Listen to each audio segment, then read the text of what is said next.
How's it going, guys? My name's Graham and welcome to Two Left Thumbs. Today I want to talk to you about the alpha that just began for Griftlands, the new game from Klei Entertainment. The developer's known for Don't Starve, Mark of the Ninja, Oxygen Not Included, and many more. Klei has been absolutely crushing it with their genre-defining indie titles for over 10 years now. Griftlands is no exception. You can buy into the alpha for just $15 on the Epic Games Store right now, with Steam Early Access launching in 1 year. This early access alpha process is something that's not new for this developer. They've done it for many other of their games, and it's been integral to bringing those games to fruition and making them the games you know and love today. They're well versed in working alongside the players and making sure that experience is as strong as possible through your feedback. So there's a tried and true track record here that if you choose to buy into this alpha, your voice will be heard, and that the developers are listening. Now, some of you may recognize the name Griftlands as a game that was announced 2 years back, being advertised strictly as an RPG experience. Recently, Klei has stated that they announced the game too early because after another year of development, it turned into a dramatically different game. After some playtesting and focusing in on what players were enjoying the most, they have this brand new iteration of Griftlands ready to share. The game now offers more freedom of choice with consequences to your actions. Building relationships and making enemies is key to the game, with these costs and benefits being integral to the experience. The original game had a full supply and demand economy, crafting, dynamic factions, but the sum was less than its parts, with the world feeling rather shallow and empty. The new and improved Griftlands is a single-player deck-building RPG with a strong focus on story, relationships, and a choice-driven narrative. Now, while I say deck-building, it is not a collectible card game. You don't have to worry about microtransactions or being gouged or being boxed out of the experience through some paywall. It's strictly single-player, so there's no need to worry about any of that. The best I can think to compare it to is Slay the Spire, if that game had more plot, characters, and choice mechanics. It's like if someone took a fully fleshed world from a game like Dragon Age and added in Slay the Spire combat.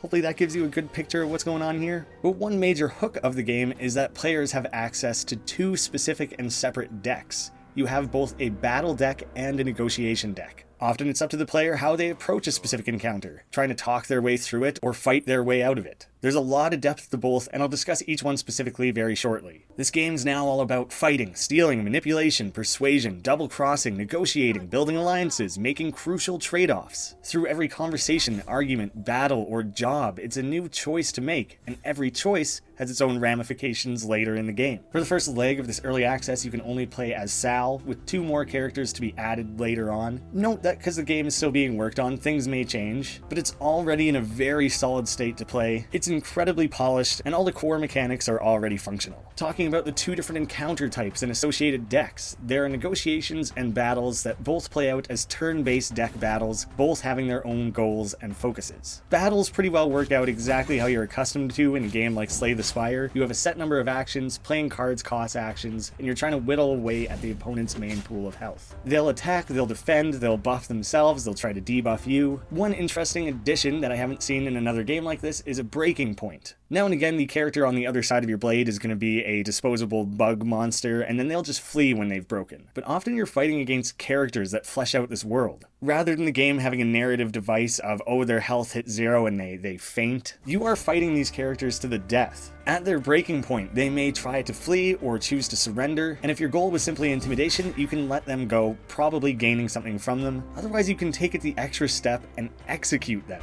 Remember when I said every choice had ramifications? A lot of them are a lot less dramatic than this, but in a simple little bar fight here, you might actually kill this character. As you're working through a fight or a negotiation, using these cards slowly levels them up, leading to a branching upgrade opportunity where you can bolster your cards. And occasionally through missions you might earn upgrades directly, but simply by using it over and over you can get it there as well. Otherwise at this point it's a pretty familiar formula. It has that key Slay the Spire mechanic of showing the intent of the enemy on their following turn. It's adapted very well here and fits the game very strongly. Now, for the new twist, we have negotiations, which are still turn-based, quote, combats, but they deal with a separate resource pool of resolve. Rather than cards being based around defending or directly attacking, they're based around crafting arguments, intimidation, and diplomacy. Your arguments act as support cards to boost and protect your resolve while you work to chip away at your opponents. You can attack their resolve specifically, or try to target and dismantle one of their arguments they're using to boost themselves. It feels very familiar to the battles with a few key twists, but the beauty of negotiations is how interwoven they are through the game. Someone offered you a job to complete, you can negotiate a better salary for your work. You were asked to rough up someone who's trying to weasel out of a deal,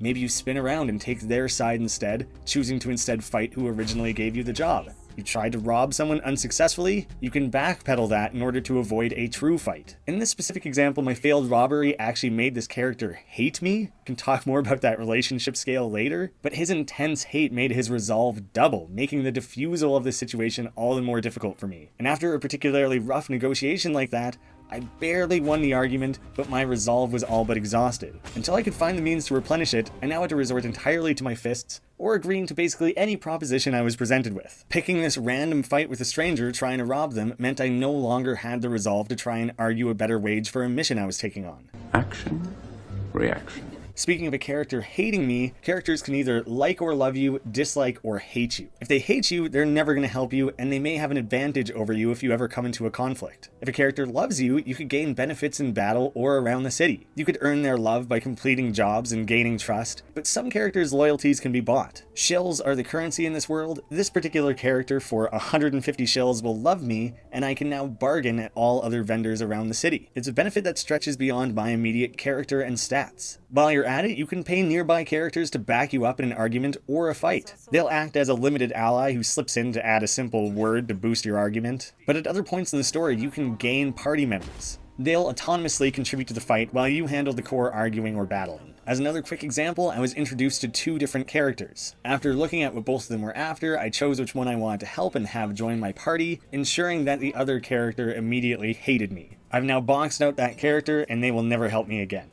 Now, as you navigate the world, jump from job to job, you may find extra stops where you can heal, health, or resolve. Maybe there was an old battlefield to investigate. No matter where you stop, there's always choices. Do you heal a little resolve, or a lot at the cost of health? Do you claim a unique weapon, or take a permanent max resolve upgrade? Maybe you even find an item that can be grafted to your character for a battle or negotiation bonus. There are stops on the map that you can willingly go to and investigate, but random encounters will occur as well. That's how I managed to make this particular enemy very early in the game. Later on, he was willing to contribute to a campaign against me due to that hate, despite having no personal stake in that fight. I had to back down from the fight because he was going to hop in and pile on. Now, while the map may offer stops occasionally where you can meditate or hang by some healing springs, you could instead choose to visit a bar to recover. As an example, you could buy a drink which recovers some resolve, but it will also add negatives to your deck, like slurred speech in your negotiation deck or tipsy in your battle. These are useless cards that you'll need to use up to get rid of at some point. There are trade-offs to essentially every action in this game, on top of all the intricate combat, relationships, choices, and everything else that makes the game so unpredictable and addictive.